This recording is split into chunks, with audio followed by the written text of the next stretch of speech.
What? It's time now for My Two Favorite Librarians, brought to you by the Copper Tree Boutique in Dales Grand Market, located in beautiful, historic downtown Amherst. Hi, this is My Two Favorite Librarians. I'm Denise Corey.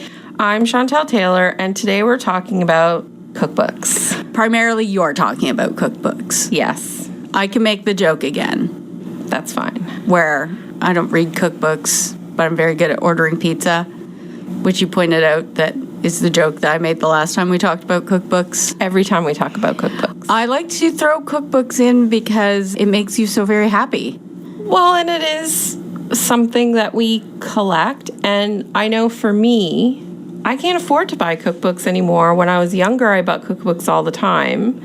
They're so fancy. They're almost like a coffee table book. Some of them are coffee table books, and some of them are, like, there's different categories of books. Some of them are just for looking at, and I do have cookbooks that I have a Nigella Christmas that on December 1st I pull out and just flip through and think, oh, I wish I had those dishes. Oh, I don't really want to brine a turkey. Oh. Do you ever lick the pages? No. No, I'm not going to say that's weird because there could be page lickers. I don't know. If you're going to lick the pages, I suggest that you do it with your own books and not library books. Yeah. Yeah. So, cookbooks. I do know that you just bought... Well, I'm not talking about that yet. And now I'm just going to stop talking. You talk about cookbooks. I'm going to knit.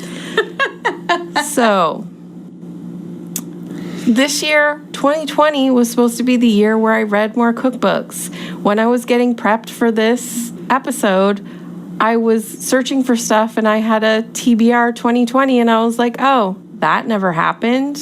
Because I did not jump on the cooking at home bandwagon that the rest of the world did. I made peanut butter bread, but I didn't make my own sourdough starter. And I thought, oh, I should really pick this up again because I don't cook enough anymore. I barely, is boiling pasta, does that count as cooking? Yes. Okay, well then I cook. So I'm a master chef. Thinking we're getting close to, it's Christmas shopping time. Yes. And I used to love getting a Chapters gift card for Christmas so that I could go and buy myself a few cookbooks every year. Are you putting out hints? No, I'm not. I'm just saying. So I found a list from Good Housekeeping called The 45 Best Cookbooks of All Time to Buy for Friends and Family. Julia Child must be on there. Number 1. I know something. Yay, me. I'm not going to go through all 45 books because some of them I don't approve of and therefore am not mentioning. And also I left out You're very judgmental. I am. I also did not put in the Good Housekeeping cookbooks because I thought, that's pretty terrible, Good Housekeeping, to put 2 of your own cookbooks on the best cookbooks of all times. So number 1. A little bit self-serving. Yeah. Number 1, but better than some of the things that I saw on this list. So number 1 was Mastering the Art of French Cooking, Volume 1 by Julia Child, which we do own, and I try to pick books that we do own. Obviously. And I think we bought a newer copy of it because it was like falling apart. I did buy a new copy, and I think I have both Volume 1 and Volume 2 in new version now. So I've never cooked from this book. It's a very textbook heavy cookbook. It probably has some 1960s pictures in the middle, but it is a classic and the library should own it. So don't throw it away, Denise. Oh, I'm not going to throw it away. I hope not. But the other copy that we had was... The old one, yes. It was fine. Falling to bits. So number 2, and these aren't actually in order, I'm just saying number 2 was The Joy of Cooking, which of course most people in probably the 70s and 80s all got as a wedding gift or a shower gift. And there is a 2019 version which probably updates for things like vegetarians and gluten-free. It would have some more modern recipes in it as opposed to everything suspended in Jell-O. What was it with the Jell-O? It was the 70s. I don't know why they're back. I don't understand. They thought it was magical. It was almost like Jell-O was like the spiritualism for Victorians. And was all they had left. And not just Jell-O with like fruit in it, but Jell-O with like ham in it. Yeah. And pasta. What? Yeah. What? I don't understand. So Milk Street, Tuesday Nights by Christopher Kimball. So Christopher Kimball is America's Test Kitchen. Oh, so we just got in yesterday. I literally took it out of the box. Did I ask you to contribute to this list? But I want to mention, we just got in yesterday. I just took it out of the box, so it's not in the catalog yet or anything. America's Test Kitchen Christmas DVD. So I don't know if it's a cooking show or yes, if it's... America's Test Kitchen used to have a show. If we can just pause for a few minutes, we'll put in the Wayne's World like waves to think back. 90s kids get that. When the Food Network was good, and I used to come home after work, and I could watch The Barefoot Contessa and Rachel Ray, and people used to cook on the Food Network as opposed to compete. All this other stuff that's on there now that I'm not interested in watching. It's like they've ruined it. It's like reading. I don't want to see jerks when I'm cooking. That's why I can't watch Michael Smith. I just want to watch like fake nice people making good food and being pleasant as opposed to jerks fighting with each other over squid. I don't want to watch it.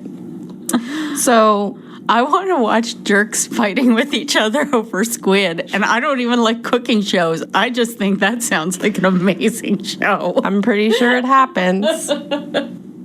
So Dinner, Changing the Game by Melissa Clark.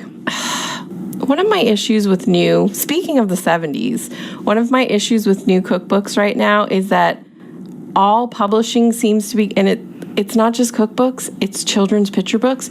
Everything looks like the 70s. So all the picture books now look like textbooks. And so I look at these covers and think, I don't want to look at this. You don't feel like you want to lick any of the things in those pages. I don't. And it makes me not want to open it up. Bring back Pretty People. Why are we going back to the 70s? Nobody wants the 70s back again. Nobody. So Dinner, Changing the Game by Melissa Clark. She's a magazine editor, and it had some cute stuff in it. I flipped through this. I placed a hold on a bunch of these as I was going through to make this list, and some of them I physically had in hand to look at the list, and some of them I didn't. But I remember hers was like a gray cover, textbooky looking thing. Something else I've mentioned earlier in this year, which I read, was Salt, Fat, Acid, Heat by Samin Nosrat. And this is it is a very technical cookbook, and I don't gravitate towards these for the library because a lot of home cooks aren't really interested in technical things. They just want sort of simple recipes. They don't want to know why if you add vinegar to something that's not the right thing. But if you're adding these pieces, they just want people to tell them. But this is an amazing, amazing book. And of course, Netflix did a series about it. And so I was like, well, we must have this book. So we do. And it's amazing.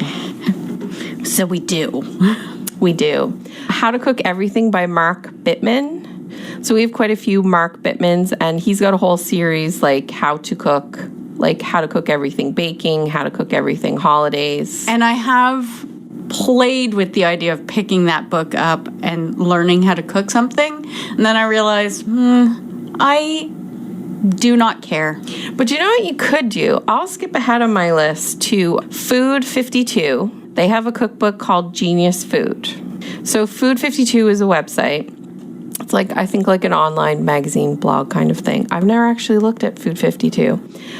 And when I was reading about this book, it's a compilation of all these great recipes. So you can cook pasta. What about being able to make yourself a really fantastic sauce like Marcella Hazan's famous tomato sauce, which is just butter and onions? And it's supposed to be amazing. You could probably freeze it in little pucks and just like pull it out whenever you needed something delicious. You can also buy bottles of sauce. But it's better. But I'm lazy. But if it was pre-made...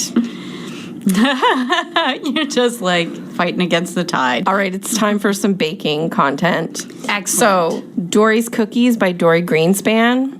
And now is the time of year when I start advocating for people to bring us cookies. People can't bring us cookies this year. No, it's true. So you're going to have to cook your own cookies. So Dory Greenspan is a well-known author. She's got a good French cookbook, and cookies are sort of her thing. And there's a beautiful looking big chocolate cookie on the front cover. And I always think every year, oh, I need to cook something from Dory's cookbook. And you could bring me cookies. Yeah, I could, but it's not happening. What you can't see on the radio is that she just rolled her eyes at me. Do you know how expensive butter and sugar are? It's expensive. Yeah. It's Christmas gift time. Aren't I worth it? No. Oh, okay. Another one of my favorite baking cookbooks is Baked Explorations, and there's another baked one by Matt Lewis and Renato, I can never pronounce his last name, Polifito? And I had to go look and make sure you hadn't thrown these out because they're such amazingly good cookbooks. I actually checked them all out so that they wouldn't get thrown out. I've made several recipes from these cookbooks, and they're very beautiful photographs. Not basic recipes, but not super hard recipes either. I think if you like to bake, these are really, really good cookbooks to pick up. I love them. I love them so, so, so much. I made a really good butterscotch tart for Christmas dinner from this one year. I've made cookies from this. I believe that our friend Jen, her husband Daryl, made the sprinkle cake from Baked. Do you remember the year we had sprinkles at her birthday? Yes. That was the theme. I remember Daryl making many wonderful desserts. Yes. Well, and another cookbook that Daryl got, which was on this list, is 4 and 20 Blackbirds. Oh, that's the pie one. That is a pie shop. Oh, and I didn't write down the author's name. They are a pie shop in New York, and they are known famously for their, it's gone right out of my head. Pie? Well, they're known for their pie, but they're known for a specific pie. They're seasonal, so depending on what fruit it is. So right now they'd be like apples and pumpkins getting ready for Thanksgiving. Another amazing cookbook. I would highly recommend people buy it. Do I have another? Oh, yes. This one we don't own, but there's a new version coming out in March, so I've put in an order for it. It's the King Arthur Flour Baker's Companion. So I don't believe we get King Arthur flour here in Canada. Well, I don't know about in Canada, but we certainly don't get it in the here Maritimes. In our part of the... But it would probably be no different than those like Robin Hood. I've seen the King Arthur flour cookbook. Because it's likely just all-purpose flour. Exactly. And they're... Which people can get now because the whole bread thing is no longer the popular thing to do. So Half-Baked Harvest by Tegan Gerard. I've made a couple of recipes out of this book, and I'm trying to think of what it was because something just recently sent me to Half-Baked Harvest. It might have been a veggie burger, which really never goes over well with me, but it might have been a veggie burger. Jamie at Home by Jamie Oliver. I know you were throwing out all of the Jamie Oliver cookbooks. No one was borrowing Jamie Oliver. This is a very good one. I own a copy of this, and I believe this is the one with the world's best shortbread. And do you remember the Looney Spoons ladies? Yes. So I feel like it was the Looney Spoons ladies who were doing a show where they took a cookbook and they made recipes from it and then rated the recipe books. I'm pretty sure it was them. I have no idea. No, I'm lying to you. It was do you remember? Do you remember the ladies who used to do the consumer show? Oh, the shopping bag. Yes. They did the show where they took a cookbook and they like set an impossible goal for themselves and made like 100 recipes in less than 2 hours. And then a chef showed up and ate their food and rated it, and they rated the cookbook. It was an amazing show. I love that show. I don't remember that show, but they I did set like off the fire alarm every episode. Yeah, that's how you know food is done. No. So Jamie Oliver at home. I used to love Jamie Oliver. I don't follow him so much anymore now that nobody's on the cooking show but the squids. Another Food Network favorite, Barefoot Contessa. So Barefoot Contessa at Home by Ina Garten. I love Ina Garten. She leads such a, on the surface, wonderful life.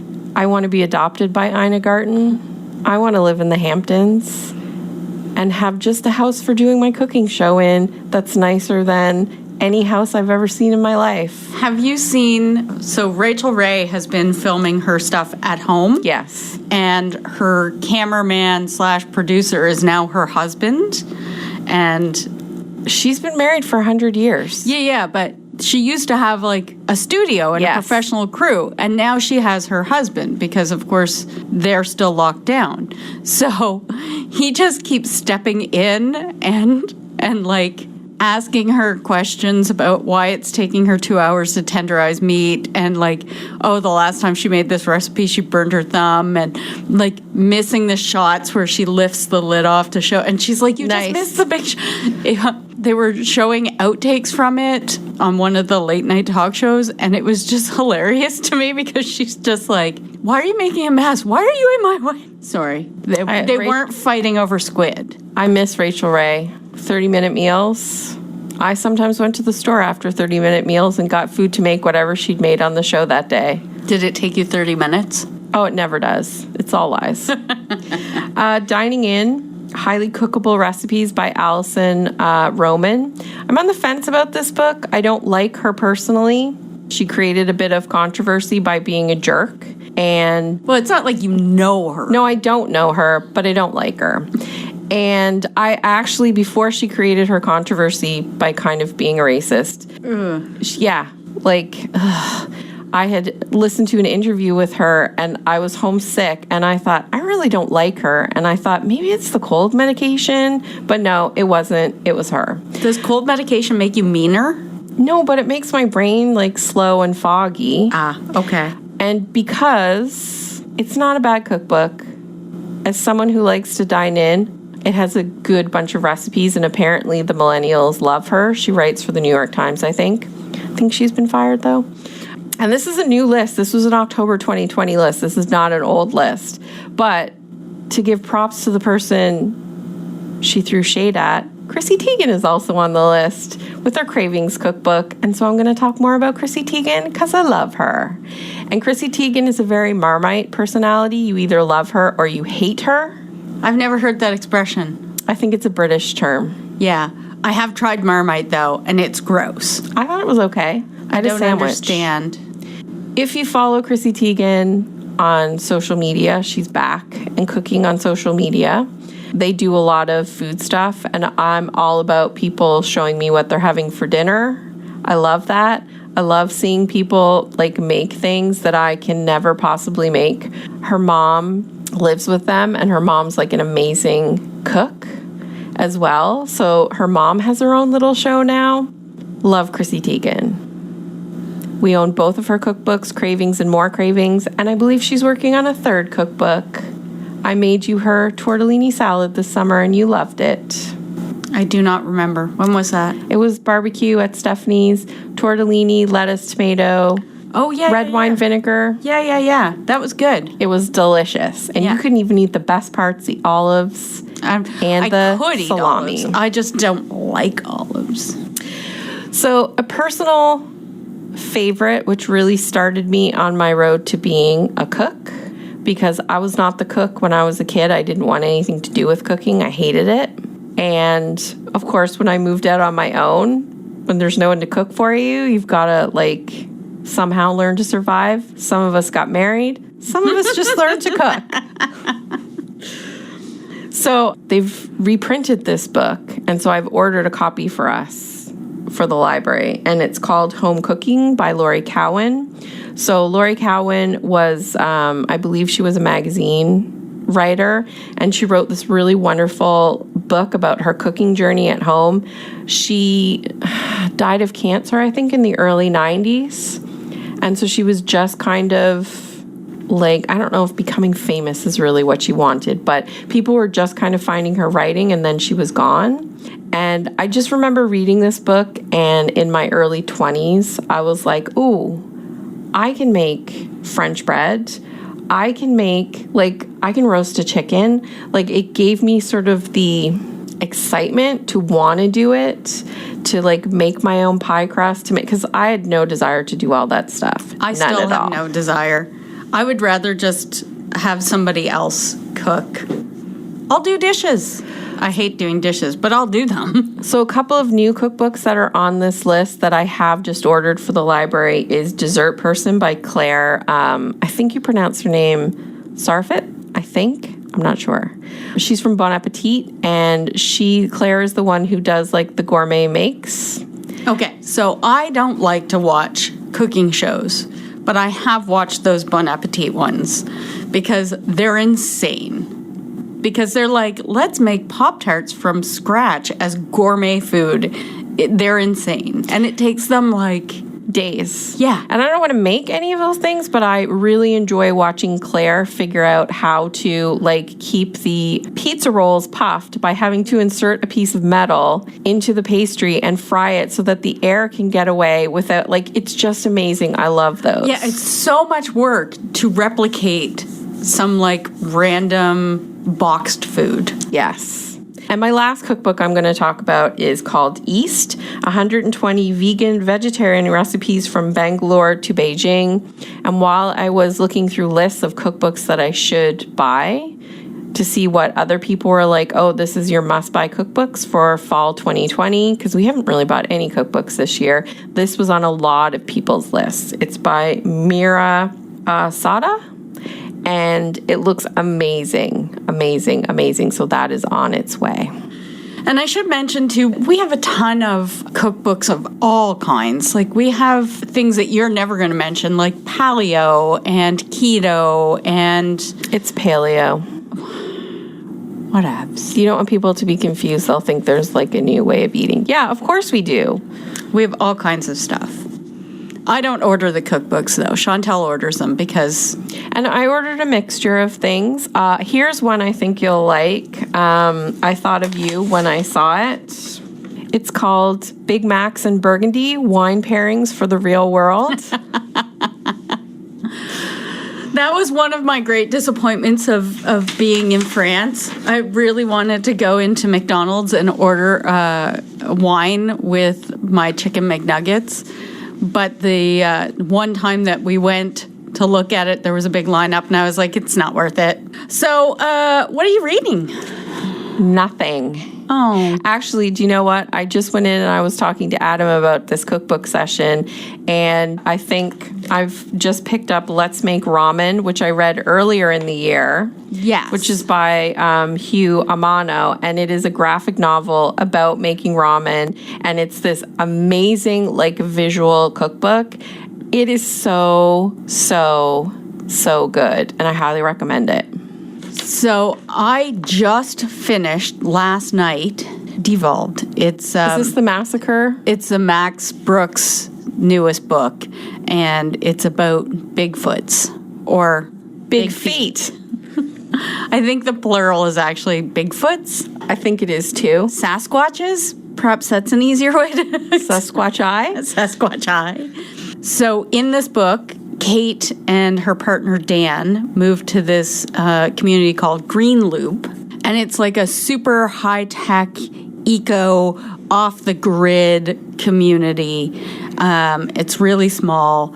And they're near Mount Rainier. And then there's Mount Rainier has an eruption. And so they get cut off from the rest of the world. And then the Bigfoots come. So Max Brooks wrote World War Z, which I loved. World War Z. It's American. I don't care. It's Z. It's Z. And much like that book, this novel is told in the form of like journal entries and interviews with experts and investigations and some academic articles. So he kind of clips it all together, but it's primarily Kate's journal that she starts to keep when she moves to this community because she is undergoing therapy. But her character development over the course of the book is amazing. There is a lot of violence in this book, so if you don't like violence, you should not read it. The Sasquatch are mean. They are really mean. Vicious. Okay. So that was book 75, and I have completed 42 of the 50 Pop Sugar reading challenges. How likely is it that I'll finish 100 books this year? I have no idea. Well, it's November, and I have 25 books to read. Seems not. Could be touch and go. Yeah, I'm not gonna bet on it. I know that I'm doing better than you. That's all that's important. You are on antibiotics and can't drink, so that could improve your...